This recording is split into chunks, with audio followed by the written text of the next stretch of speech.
What is happening there, J Gaming Dude here, and I've got myself the Legendary Collection 25th Anniversary Edition Yu-Gi-Oh! Box, and it looks pretty swanky. Looks pretty nice. Got some of that good old, yeah. It's a very, very nice looking box, nice and silvery. At the back it says here that it's got one of each of these 6 booster packs. So we've got Legend of Blue Eyes, Metal Raiders, Spell Rulers, Pharaoh's Servant, Dark Crisis, and of course Invasion of Chaos right there. I'll just yeah, it's not looking too bad. As well as the 3 original Egyptian God cards and 3 famous monsters. And among these 6 cards at the bottom, there will also be a quarter century rare, so hopefully we can see what that is. But yeah, I've actually been looking forward to this since it was announced, because I've actually been talking about Yu-Gi-Oh! And the original packs for quite some time as well. So let's just kind of open these up and have a quick look. Alright, so before I break anything, let's see if we can try to open this slightly out of the camera right there. Damn, okay. Luckily I brought a pair of scissors with me. Does that do anything? Oh yeah, got it. I think we've got it. Yeah, we go. Nice. Ooh, that feels good. It's like the symbols are inscribed on the actual silver box itself.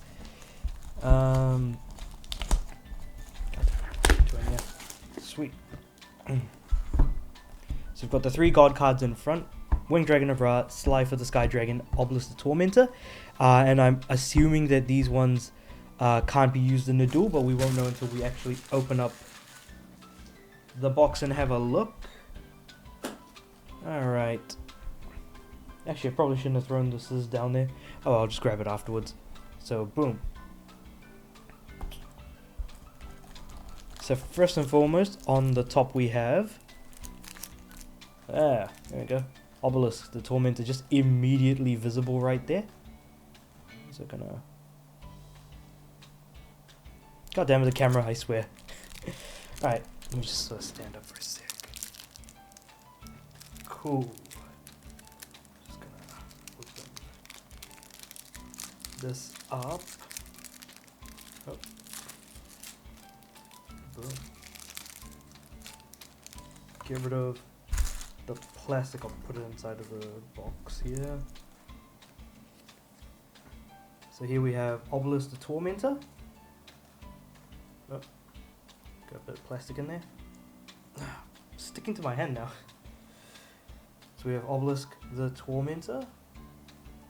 Does say on the bottom left, this card cannot be used in duel, so that's just for looking good purposes, but very nice looking. Slifer the Sky Dragon, ooh, very nice, very nice. Probably the most practical of the god cards. Winged Dragon of Ra, very nice. And I think the back is yellow, just as the back is kind of red and blue for these. Blue back. Red-ish. I don't know if it's coming off in the camera, but it's very, like, red. It doesn't look like it's coming off in the camera, though. That's unfortunate. You can see the blue. You can make out the yellow, but the red, not so much. Oh, well. Next we have is the Blue Eyes White Dragon. Very nice. The Dark Magician. There we go. And the Red Eyes Black Dragon. And I think the quarter century rare was kind of given away a little bit by looking at the back. But the quarter century rare that we've got is the Winged Dragon of Ra, and it cannot be used in a duel. So yeah, there we go. Look at that sparkliness. I'm not too much of a fan of like how sparkly like this quarter century rare is. But it is fascinating because it's difficult to look at under like a lot of light. In fact, it's kind of difficult to make out the name. Yeah, that's how, yeah, we go. Even though it's kind of difficult to see. Anyway, so those were the known cards. So what we're going to do now is go through the actual packs themselves. So, Blue Eyes, Dark Magician, Red Eyes Black Dragon, and then the Quarter Century Winged Dragon of Ra. Just chuck it on the floor. Might just be easier that way. So we have our packs right here.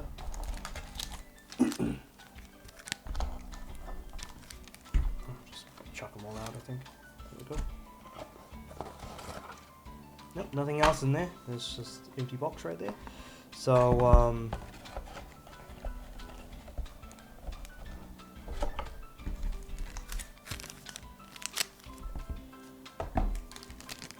Blue Eyes, Middle Raiders, Bell Rulers, Pharaoh, Dark Crisis, and Invasion of Chaos. So we're going to start off with the Legend of Blue Eyes. The first booster pack in all of Yu-Gi-Oh! There's a lot of really good cards in here, a lot of not very great cards in here. But yeah, let's see what we pull from here.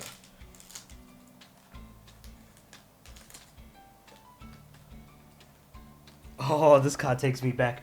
I actually did get this card originally. We have Sandstone. Earth, Rock, normal monster with 1300 attack and 1600 defense. So yeah, check that out. Maybe if I remove like this other stuff so it doesn't get in the way. Focus, focus. Here we go, Sandstone. Ooh, Petite Angel, okay. Skull Servant. Nice, nice. Again, just 3 normal monsters. Silver Bow and Arrow. So that's an equip spell for fairy monsters. Increases attack and defense by 300. Carbonala Warrior, which is M Warrior 1 and M Warrior 2. Fusion monster. The first few fusion monsters were absolutely terrible. So, there you go. Sogen. Warrior, Beast Warrior monsters on the field gain 200 attack and defense. Pretty basic effect. Just get rid of that. We've got Larvus, normal monster. Firegrass, also normal monster. And Spike Seadra, so not a great pull. Not at least for the first pack, so we'll get rid of those. Chuck them over here on the side. Oh, keep hitting the actual mic. Next we have is Metal Raiders. So it's gonna be an interesting one.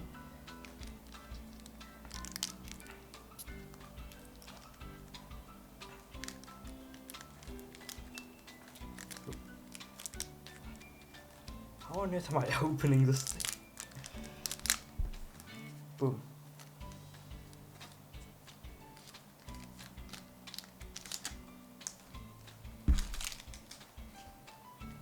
So immediately we have Crawling Dragon,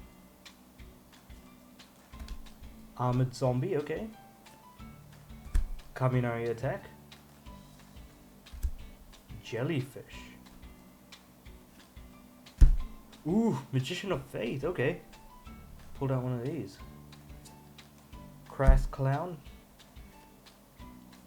Stim Pack, okay.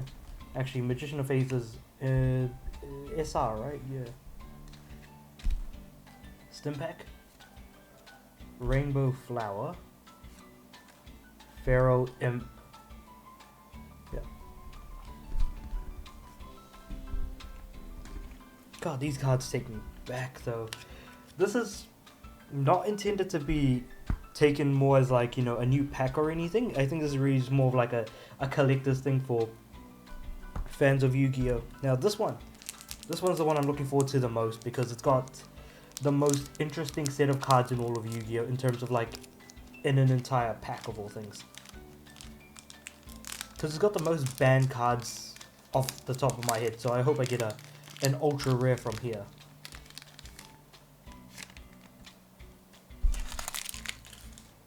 Just get Magician of Faith out there. So first and foremost we have Dark Witch. Actually, I'll just move this so my hand's blocking the way. Umiruka. Increase the attack of all water monsters by 500 points and decrease the defense by 400. Gravekeeper's Servant. Unless your opponent sends one card from the top of his or her deck to the graveyard, she/he cannot declare an attack. Interesting. What's that? Cool. Final Destiny. Discard 5 cards in your hand, destroy all cards on the field. Interesting. Hyozanru, which is 2100 attack, 2800 defense, normal monster right there. Sonic Bird. When this card is normal or flip summoned, you can add 1 ritual spell from your deck to your hand. This is a ritual sport. Gaia Power. Increase the attack of all earth monsters by 500 and defense by 400. Toll. Each player must pay 500 life points to declare an attack. Curse of Fiend. Changes all battle position of attack monsters from defense, for all attack position monsters to defense, and vice versa. These positions cannot be changed during the turn that this card is activated, except by the effect of a spell, trap, or effect monster card. You can activate this card only during your standby phase. Man, I haven't been getting a lot of good stuff lately.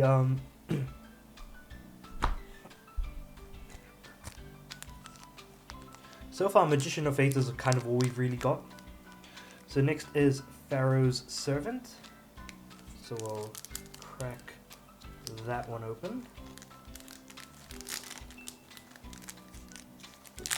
Got it.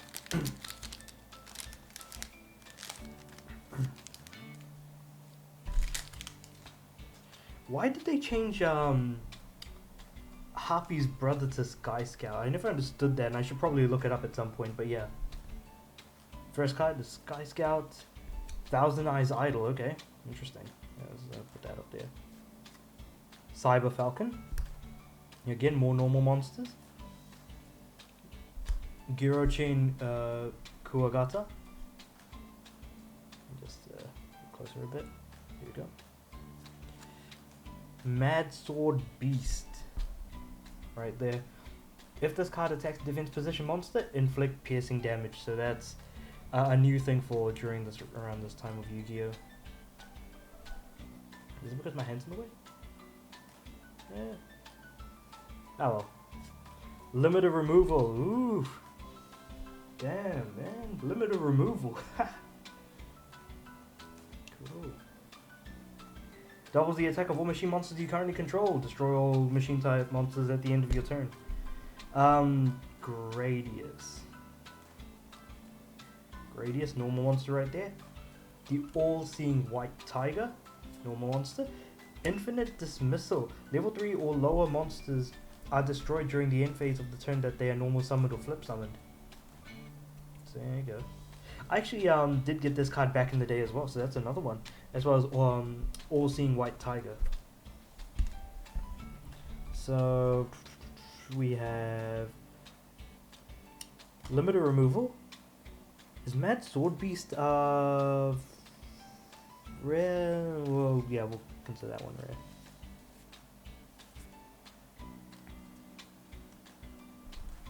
Yeah.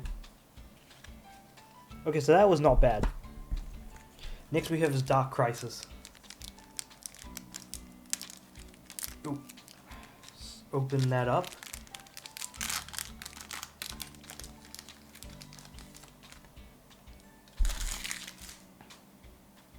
So we have Morale Boost. Each time a player equips an equipped spell card, increase the life points of the controller of the equipped spell by 1,000 points. Each time an equipped spell is removed from the field, the controller of that card takes 1,000 damage. So gain 1,000 for using an equipped spell, lose 1,000 for losing the equipped spell that you've used. DD Trainer. Ooh. Yeah.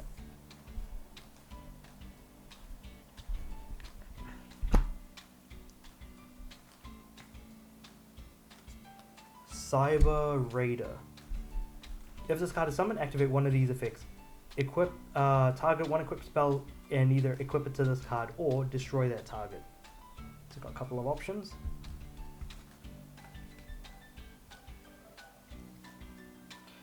Precious Cards from Beyond. When you tribute summon a monster using 2 or more tributes, God damn it, all these cards in the way. Draw 2 cards.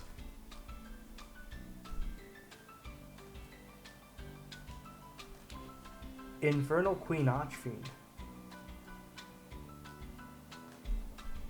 So effect monster. I think I played an Archfiend deck in Legacy of the Duelist, so I should know this card. Judgment of Anubis. Ooh. When your opponent activates a spell card that will destroy a spell or trap on the field, discard 1 card, negate the activation, and if you do, destroy it. Then you can destroy 1 face-up monster your opponent controls. If you do that, inflict damage to your opponent equal to the destroyed monster's attack on the field. So it's not original attack, it's whatever changes have also been made to the attack offset monster. Desrook Archfiend, okay, interesting. Keldo, ooh, Keldo, nice. And then we got Bellsguard, which is a Archfiend support trap card right there. I have a fake version of this, which has a really weird name, I don't know why. But yeah, that was Pharaoh's Servant, I think. Could be wrong about that. What was that? Oh no, it's back of this one. No, that was Dark Crisis. That was Dark Crisis. Finally, Invasion of Chaos. Let's crack this one up, hopefully on the camera now. Boom. Immediately we have Sylphid. This card cannot be normal summoned or set. It can only be special summoned by removing 1 wind monster from play from your graveyard when this card is destroyed as a result of battle. And sent to the graveyard, your opponent discards 1 random card from their hand. Ojama Delta Hurricane. If you control Ojama Green, Yellow, and Black, destroy all cards your opponent controls. Nice. Manchu of the 10,000 Hands, which is I think an upgrade from Senju of the 1,000 Hands. When this card is normal or flip summoned, add 1 ritual monster or spell from your deck to your hand, so that's ritual support right there. Dark Triceratops. If this card attacks defense position monster, inflict piercing damage. Also does require 1 tribute. Dark Mirror Force. When an opponent's monster declares an attack, banish all defense position monsters your opponent controls. Very nice. Chaos Necromancer. The attack of this card is the number of monsters in your graveyard times 300. Crimson Ninja. Flip effect. Target 1 card, trap card on the field, destroy the target. If the target is hit, reveal it and destroy it if it's a trap, otherwise return to its original position. So interesting. Boganian. Once returned during your standby phase, inflict 600 damage to your opponent. So there you go. And finally, Gora Turtle of Illusion. Oh yeah. I thought it looked shiny for a second. Negate the effect of a spell or trap controlled by your opponent that target this face-up card on the field. Interesting. So yeah, that was the 25th anniversary edition of Yu-Gi-Oh! And I suppose that was okay in terms of a pull, because like looking over everything, Dark Mirror Force, Dark Triceratops, Judgment of Anubis. Limited removal was a great one. Mad Sword Beast, Magician of Faith. Let me just grab the rest here. Then we have Obelisk, Slifer, and Winged Dragon of Ra. God cards. Blue Eyes, Dark Magician, Red Eyes Black Dragon. All very nice looking. And then for the quarter century rare we have the Winged Dragon of Ra. Very nice. So that was kind of like the bit of a summary of what I got out of this. Let me know what you guys think about the Legendary Collection 25th anniversary of Yu-Gi-Oh! And how it was handled. And other than that, I'll see you guys next time.